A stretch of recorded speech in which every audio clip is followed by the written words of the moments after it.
Welcome to Fear Spiral.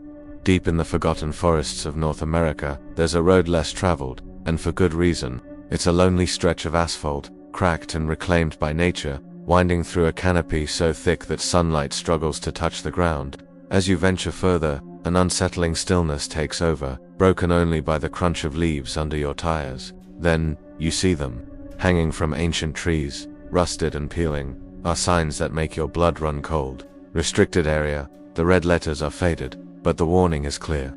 Below it, more words, US Biohazard Zone. Your mind races. What happened here? What kind of experiment was so dangerous it had to be buried this deep in the wilderness? The signs are old, relics of a forgotten conflict or a terrifying scientific misstep. They cling to the bark like ghostly warnings from the past, their metal edges sharp against the soft, living wood. As you push onward, a strange smell begins to drift through the air. It's not the familiar scent of pine and damp earth. It's chemical, metallic, and underneath it all, something else. Something organic and decaying. It's a smell that seems to cling to the back of your throat. A foul perfume that hints at death hiding just beyond the tree line. Every shadow seems to move. Every rustle of leaves sounds like footsteps. The road continues, but the signs become more frequent, more urgent. Some are riddled with bullet holes, as if someone tried to silence their warnings. Others are bent and twisted, damaged by decades of harsh winters. You can't help but wonder what lies at the end of this road. An abandoned military base, a sealed laboratory, or just the ghosts of a secret so terrible the government tried to erase it from the map. The air grows heavy, the silence more profound. It feels like the forest itself is holding its breath, watching you. The biohazard symbols seem to stare back, their stark black lines a universal symbol for danger. This isn't just an old road, it's a scar on the landscape, a physical reminder of a story that was never meant to be told. The warning in the trees is clear: turn back. Some secrets are better left buried. Have you ever heard of Project Rebirth? No, not the one from the comics. I'm talking about a real, top-secret US government experiment that was allegedly launched in 2012. Imagine a hidden military base, buried deep somewhere remote, where the line between science fiction and reality became terrifyingly blurred. The goal of Project Rebirth was deceptively simple: create the ultimate soldier. Not just better trained or better equipped, but fundamentally different. The objective was to engineer humans who were faster, stronger, and, get this, nearly impossible to kill. Think of it as pushing human potential to its absolute breaking point, and then shattering it. Sources, many of which are anonymous whistleblowers and leaked documents of questionable origin, claim that scientists used a combination of genetic engineering, advanced cybernetics, and experimental chemical compounds. Early trials were said to be astonishing. Test subjects could run faster than Olympic sprinters, lift incredible weights, and even heal from wounds that would be fatal to any normal person. The military was on the verge of creating an army of super soldiers, but there was a dark side, a terrible cost to this newfound power. As the subjects became physically superior, their mental state started to degrade. They lost their empathy, their emotions, their very humanity. They became cold, efficient, and dangerously unpredictable. The enhanced strength and aggression, once seen as assets, turned them into uncontrollable weapons. Whispers of violent outbursts and containment breaches began to surface. Incidents where these super soldiers turned on their handlers. The project that was meant to create perfect protectors had instead birthed perfect predators. The scientists had given them incredible strength, but in the process, they had stripped away the very thing that made them human. So what happened to Project Rebirth? The official story is that it never existed. There are no public records, no government acknowledgements. It's been completely wiped, dismissed as a conspiracy theory or a wild flight of fancy. But some people believe the project wasn't shut down. They believe it just went deeper underground, evolving. They say the original subjects are either cryogenically frozen, waiting for the next war, or worse, were released and are now living among us, hidden in plain sight.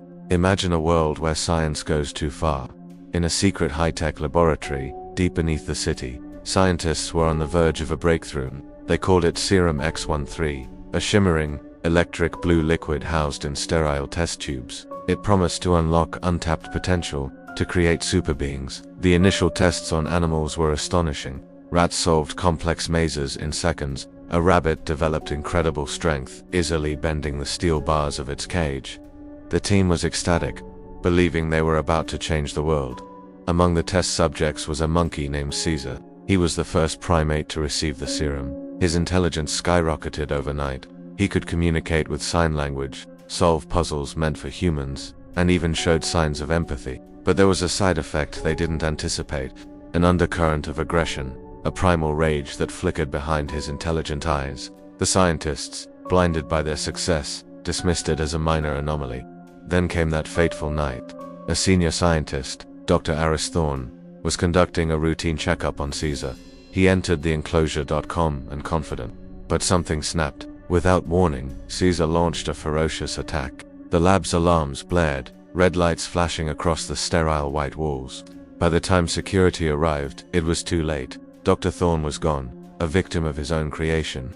A profound sadness fell over the lab. The project was immediately put on ice, deemed too dangerous to continue. But the story doesn't end there. As they prepared Dr. Thorne's body for the morgue, something impossible happened. His fingers twitched. His chest rose with a ragged, unnatural breath. Then, his eyes snapped open. But they weren't the warm brown eyes his colleagues knew. They were a milky, horrifying white. He sat up, not with the weakness of a man brought back from the brink, but with a terrifying new strength. Death didn't stop him. It was just the beginning. The serum that was meant to create a Superman had instead unleashed a monster. The real horror of X-13 was only just starting to reveal itself. The year is 1968. Deep within a clandestine government lab, a series of catastrophic events are about to unfold. Alarms blare, their piercing cries echoing down sterile, white corridors now bathed in the menacing glow of red emergency lights. The air, once filled with the quiet hum of scientific progress, is now thick with panic. Amidst the chaos, in a secluded observation room, lies Dr. Thompson. He was the lead scientist on Project Chimera, a radical experiment aimed at reanimating dead tissue. Just hours ago, an accident in the lab exposed him to a volatile experimental agent. Officially, he was pronounced dead on arrival. But in this hidden facility, death is not always the end. A young nurse, braving the lockdown, enters the room. Her mission is simple: confirm the doctor's status one last time. The room is eerily quiet, save for the distant, muffled alarms. She approaches the gurney, her footsteps the only sound as she reaches for his wrist to check for a pulse. A sudden guttural groan freezes her in place. Dr. Thompson's eyes snap open, but they're not his own. They're milky white, devoid of life, yet filled with a terrifying, primal hunger. His movements are stiff, unnatural, as he slowly, agonizingly, pushes himself up. The skin is pale, almost translucent, with dark veins snaking across his face. He's a grotesque parody of the brilliant man he once was. The nurse stumbles back, her scream caught in her throat. She fumbles for the door, but it's too late. With a speed that defies his rigor mortis-like state, the reanimated doctor lunges. That night, under the crimson glare of the emergency lights, 2 lives were lost, and a new horror was born. This wasn't some ancient curse or a mystical plague. This was the first American zombie, a creature born not from folklore, but from the hubris of man, a testament to ambition that flew too close to the sun, and in its fall, dragged humanity into a nightmare of its own making. The virus was contained that night, or so they thought. But the seed of the apocalypse had been planted, and it was only a matter of time before it would sprout. The sirens blared, but it was already too late. Containment failed. The warning flashed across every monitor in the facility, a crimson epitaph for our final moments of control. The infection, it moved like wildfire through the base. Faster than we could track, faster than anyone could have possibly imagined. We saw it on the security feeds. Soldiers scrambling down corridors, their formations breaking in pure panic. One by one, they were overwhelmed. It started in the lower labs. The first reports were just garbled screams over the comms. Then, silence. We sealed the sector, but whatever it was, it didn't care about reinforced steel doors. Researchers, guards, the very people who were supposed to be our last line of defense. They all changed. One minute, they were colleagues, friends. The next, they were something else, something hungry and relentless. Flames began to lick at the ceilings of Sector Gamma. Explosions rocked the foundations. It was chaos, a desperate, last-ditch effort to sterilize the facility, to burn the nightmare out of existence. But the fire only added to the horror, casting long, dancing shadows that looked just like the things hunting us in the dark. We watched the screens, helpless, as the last uninfected pockets were snuffed out, but the true terror wasn't the speed of the infection, or the screaming, or the fire. It was what we discovered in the final data logs from Dr. Arisa's lab, just before his feed cut out. The virus, it didn't just reanimate the body, it preserved fragments of the host's brain, consciousness, memory. They're still in there. The people we knew are trapped inside those monsters, aware of every horrifying thing they do. That's the real nightmare. Not that they're dead, but that a part of them is still alive, screaming into a void, unable to stop. And now they're breaking out. The fires can't hold them, the walls can't hold them. And they remember the way out. Have you ever heard a sound that just chills you to the bone? A sound you can't explain, but you know, deep down, something is terribly wrong. Well, nestled deep in the forgotten corners of the countryside, there's a story whispered among the locals. A story about a forest that holds a dark and terrifying secret. It all started decades ago, at the old Blackwood military base. It was a place shrouded in mystery, fenced off and heavily guarded. Nobody knew what went on in there, but rumors flew, strange experiments, secret projects. Then, one day, it all went silent. The base was locked down, sealed tight.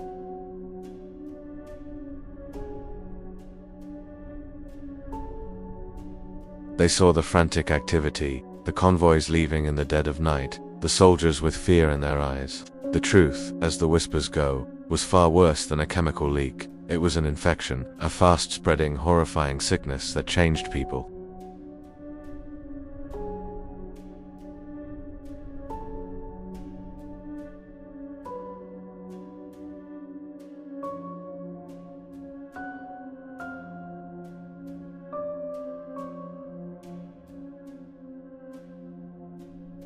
No bodies were ever recovered.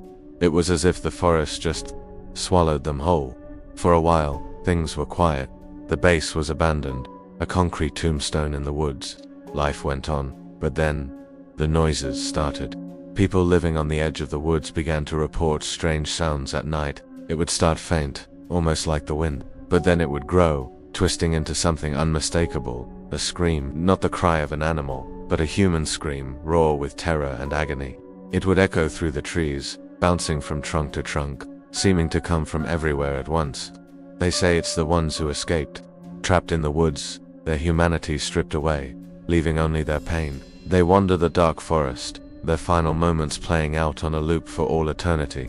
The locals call it the echo. They say if you're brave enough, or foolish enough, to stand at the edge of the woods on a moonless night and just listen, you'll hear them too. The screams of the lost, trapped forever in the dark. So, if you ever find yourself near an old, forgotten forest at night and you hear a scream, don't go looking for its source.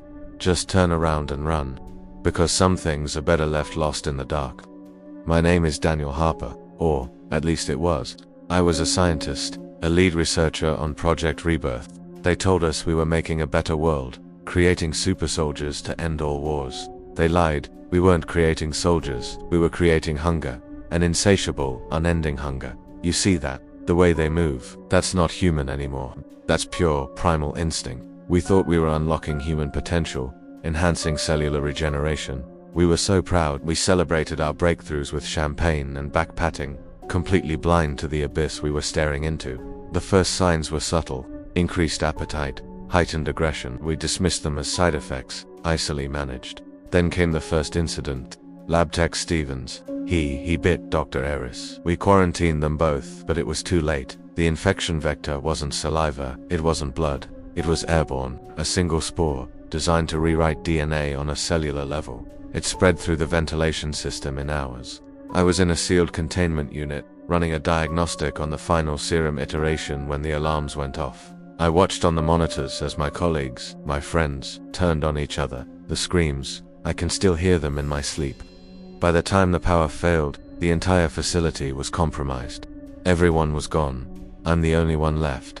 The last voice of Project Rebirth. I managed to bypass the mainframe's security protocols and upload everything. All the data, the research, the video logs. It's all out there now. The world needs to know the truth. They need to know what's coming for them. This place, this was our hope for the future. Now it's a tomb. My final message is this. Barricade your doors. Trust no one, and for God's sake, don't let them bite you. We didn't create soldiers, we created a plague. We created hunger, and it's coming. My name is Daniel Harper, and this is my confession. May God forgive us. Have you ever wondered what goes on inside a zombie's mind? Is it just a void, an endless, gnawing hunger? Or is there something more, something human? We've all seen the movies, the mindless groaning, the clumsy shuffling, the insatiable need for brains. But what if that's not the whole story? What if the horror isn't what they've become, but what they remember? Imagine this, a new outbreak, the X13 serum. It doesn't just reanimate the dead, it does something far more cruel. It leaves echoes of their former lives intact, a flicker of memory, a ghost of a feeling. These aren't just monsters, they are prisoners in their own decaying bodies, forever tethered to a past they can no longer touch. Think about the implications, a zombie standing motionless outside a suburban house. Is it just random, or does it remember tucking its children into bed in that very home? A shambling figure fumbling with the keys to a car it can no longer drive, drawn to the place where it shared a first kiss. A mother, now a creature of instinct, reaching for a child's swing in a park, a phantom ache of love still buried deep within its corrupted mind. These aren't your typical movie monsters. The X13 virus has created something far more tragic. They are drawn to the places they once loved, the people they cherished.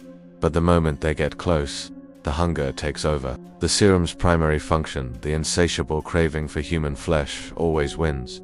The love they feel is twisted into a predatory urge. The person they want to hug, they are now compelled to bite. The home they want to protect is now just a hunting ground. This is the true terror of the X13 serum. It's not just about survival, about fighting off hordes of the undead. It's about looking into their eyes and seeing a sliver of the person they used to be, right before they try to devour you. It's a constant, heartbreaking reminder that every monster you face was once someone's everything. And somewhere, deep inside, a part of them still is. They remember, and that makes them the most terrifying and tragic monsters of all. Have you ever heard the story of Daniel, the urban explorer who vanished without a trace? He was known for pushing the limits, going places no one else dared to.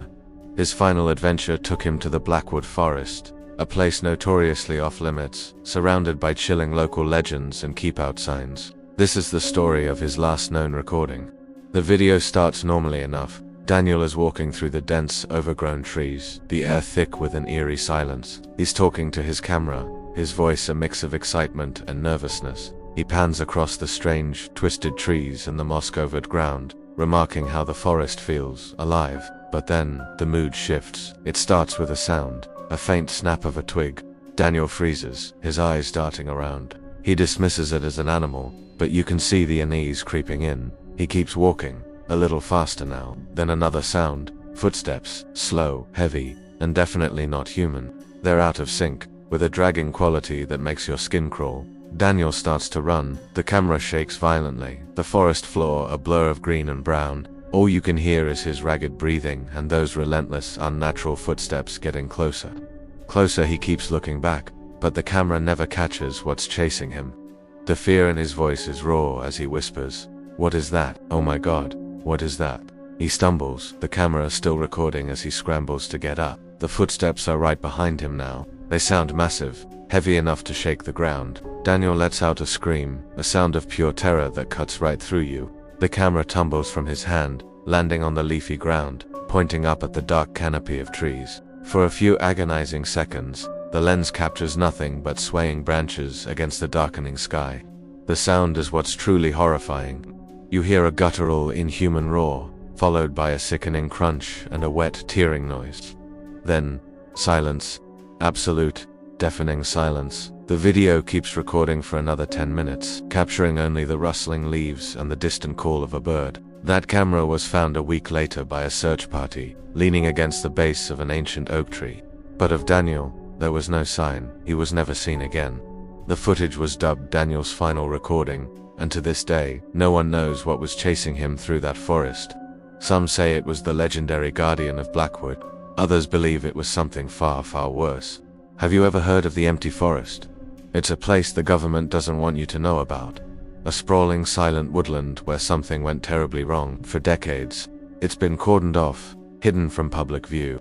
But whispers and chilling stories still manage to slip through the cracks. Locals and brave urban explorers who've ventured near the perimeter fence all report the same thing. An unsettling silence. No birds, no insects. Just a dead quiet that hangs heavy in the air. But then, as dusk falls, the silence is broken.